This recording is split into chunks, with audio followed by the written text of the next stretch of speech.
Lesson 2, Sociological Criminology. Hello, good morning. My name is Mark Eric Biestares, and me and my group will discuss about the lesson 2, which is about the sociological criminology. What is sociological criminology?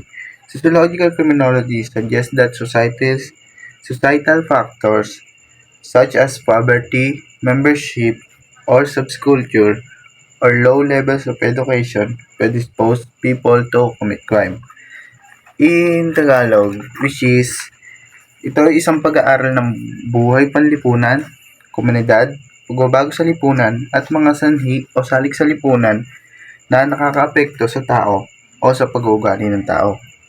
Halimbawa nito ay kahirapan, pagkikasapi ng isang subkultura o organisasyon, at low level of education na nagiging sanhi kung bakit nakakagawa ang isang tao ng krimen.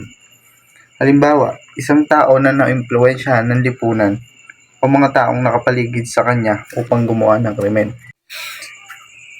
Sociological factors, perspective on criminality. Number 1. Issue ng kriminalidad ng individual criminality o mas malawak na estrukturang panlipunan at mahalagang pangkulturang ng lipunan, pamilya o barkada. Pangalawa, ang mga interacting group gaya ng lipunan, pamilya, o grupo ng barkada ay nag-aambag ng kriminalidad sa society.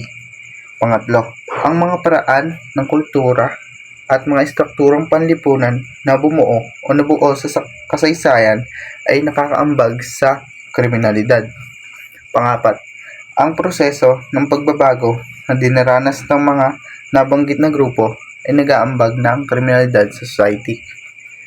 At panglima, tinignan mula sa point of view ng panlipunang konstruksyon ng kriminalidad at mga panlipunang sanhi nito.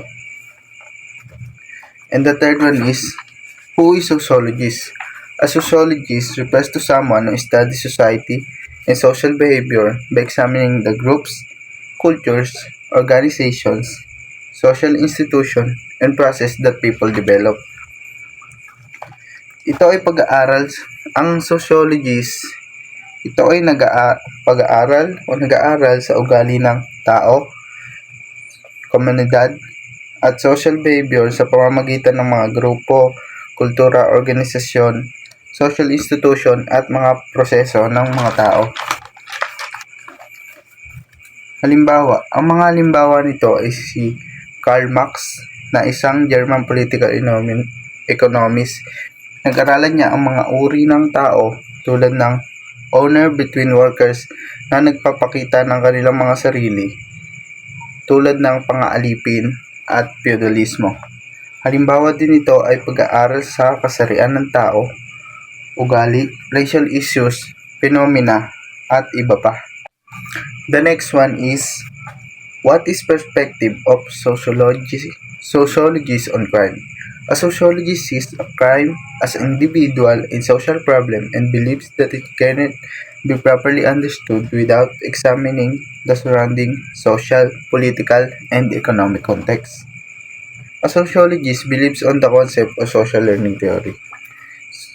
Perspective on sociologists in crime ay krimen bilang isang individual at panlipunang problema na naniniwala na ito ay maayos at mauunawaan ng hindi sinusuri ang nakapalibot na panlipunang pampolitika at pang-ekonomiyang konteksto. What is social learning theory?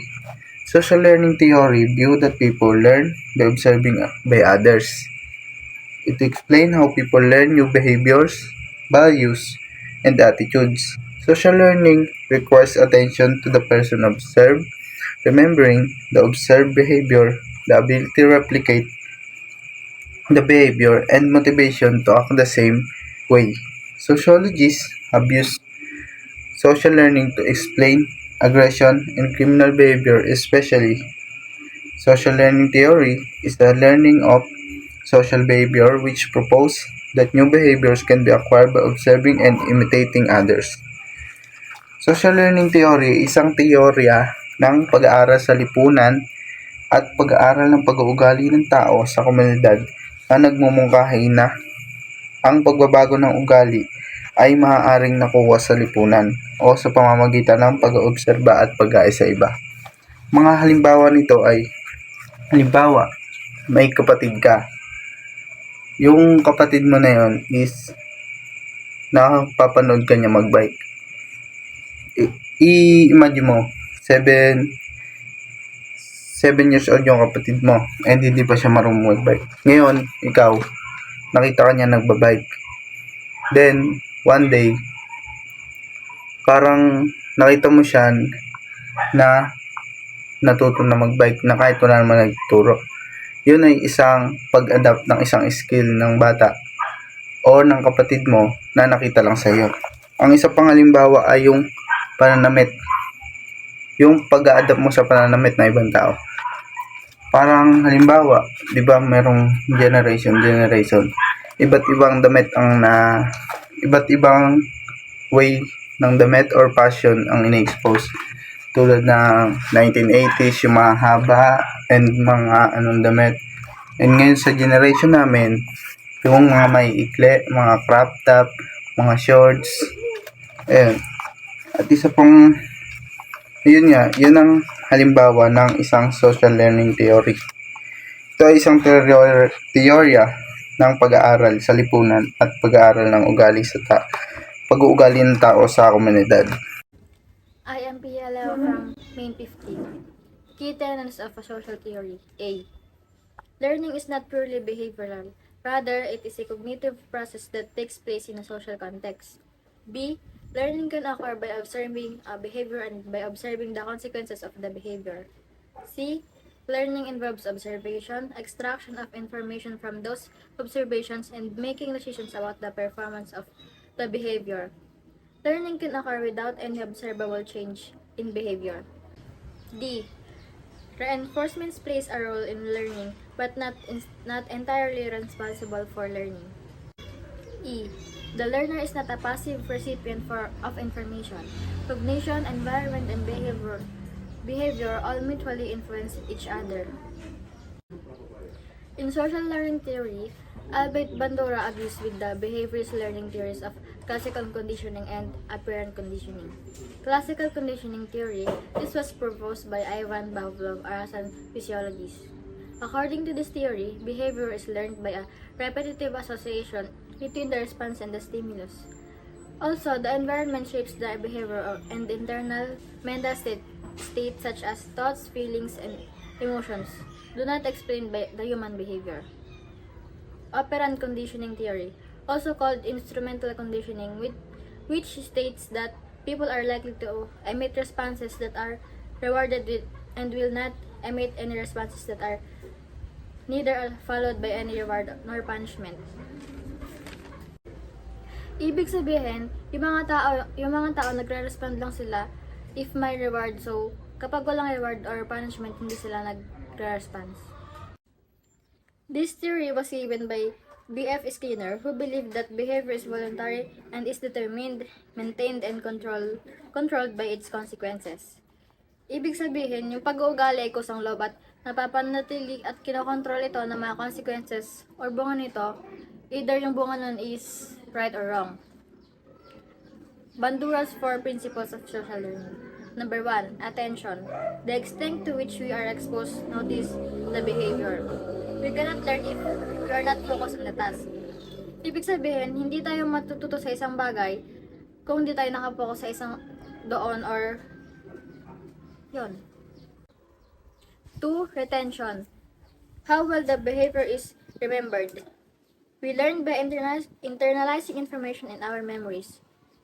Natututo tayo sa pamagitan ng pag-absorb ng information galing sa memories natin. Kumbaga, yung mga past informations na alam natin, parang nire-recall lang natin yon. Number 3, reproduction. This is the ability to perform the behavior that the model has just demonstrated. Reproduce previous learned information, behavior, skills, knowledge when required. Number 4, motivation. The will to perform the behavior. This usually motivates us later to do or avoid doing the same thing. Ito yung nagmamotivate sa atin na gawin yung isang bagay and also iwasan yung isang bagay.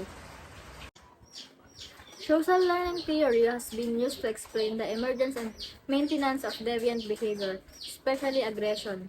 Criminologists Ronald Akers and Robert Burgess integrated the principles of social learning theory and operant conditioning with Edwin Sutherland's differential association theory to create a comprehensive theory of criminal behavior. Burgess and Akers emphasize that criminal behavior is learned in both social and non-social situations through combinations of reinforcement, vicarious reinforcement, explicit instruction, and observation. Both the probability of being exposed to certain behaviors and the nature of reinforcements are dependent on group of norms. Acker's social learning theory was the first formulated as differential association reinforcement by Burgess and Akers. Modeling in underlying cognitive processes. Social learning theory draws heavily on the concept of modeling as described above.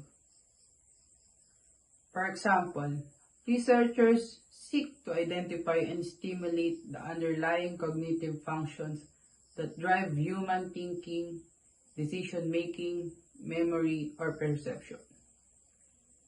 Live models. Learning by observing and imitating the behavior of real people or live models. It's commonly used in education and therapy for individuals to learn by watching others. Verbal instruction. A method of teaching or conveying information through spoken or written language. Instructors use words to explain concepts, give directions, or guide learners in various tasks. Symbolic. The use of symbols or representations such as letters, numbers, or icons to convey meaning. Symbols are essential in language, mathematics, and various forms of human communication to represent abstract idea or objects. These methods play important role in education, communication, and learning processes. Doug Whitley is founding the science on anthropometry and developed the body mass index in organelle called Quetelet Index. Quetelet, along with Andrew Michael, helped to establish the cartographic, the school and positivities school of the criminology, which is made extensive use of statistic techniques. Sa pamamagitan ng statistic analysis, nakukuha o nakikita si Quetelet ng idea between crime and other social factors.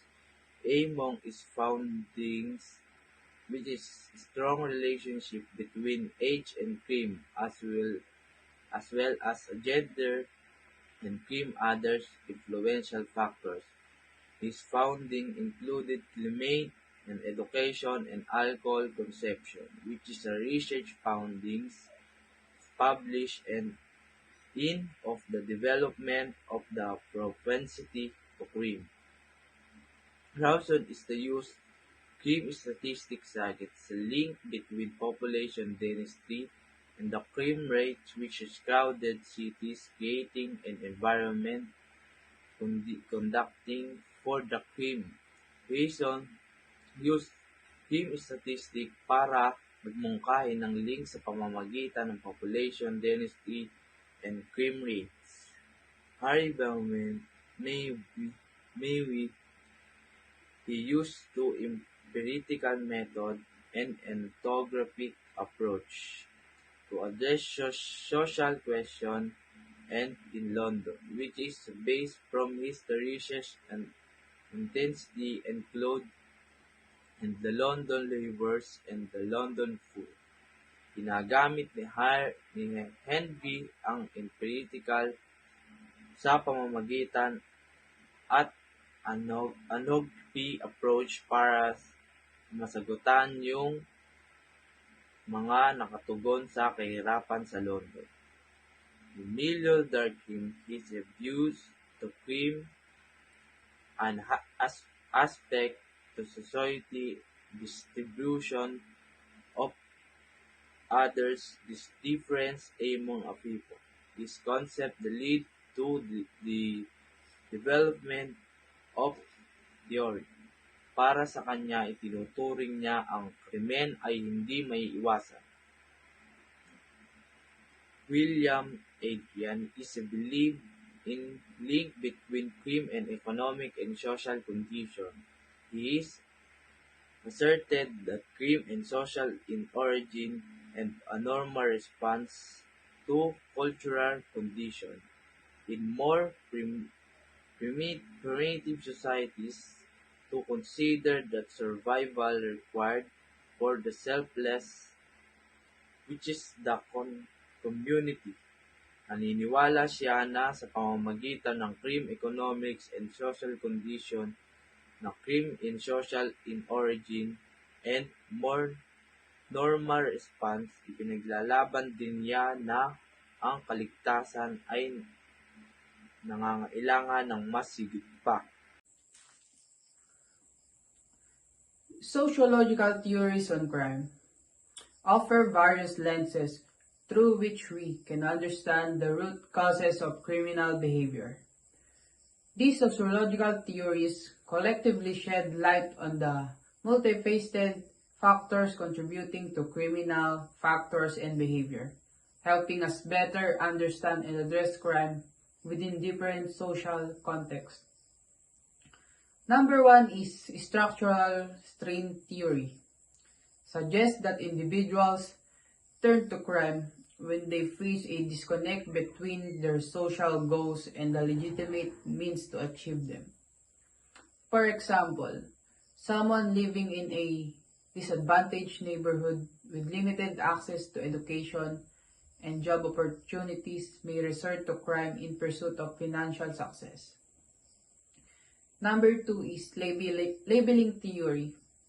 Emphasizes the impact of societal labels and reactions on an individual's criminal identity. When someone is stigmatized or labeled as a troublemaker, they may internalize this label, potentially leading to delinquent behavior. Number 3 is social control theory. Focuses on the role of strong social bonds, such as attachment to family and institutions, in deterring criminal acts. For instance, a close-knit family can provide a sense of belonging that deters a young person from engaging in criminal behavior. Number 4 is theory on differential association. Individuals learn criminal behavior through associations with others who promote such activities. If someone associates with peers who value and engage in criminal behavior, they are more likely to adopt those values and participate in criminal acts themselves. Number 5 is criminal theory. Links crime to social inequality, particularly in a context of significant economic disparities. In such a society, individuals from disadvantaged backgrounds may turn to crime as a form of protest or as a means to address economic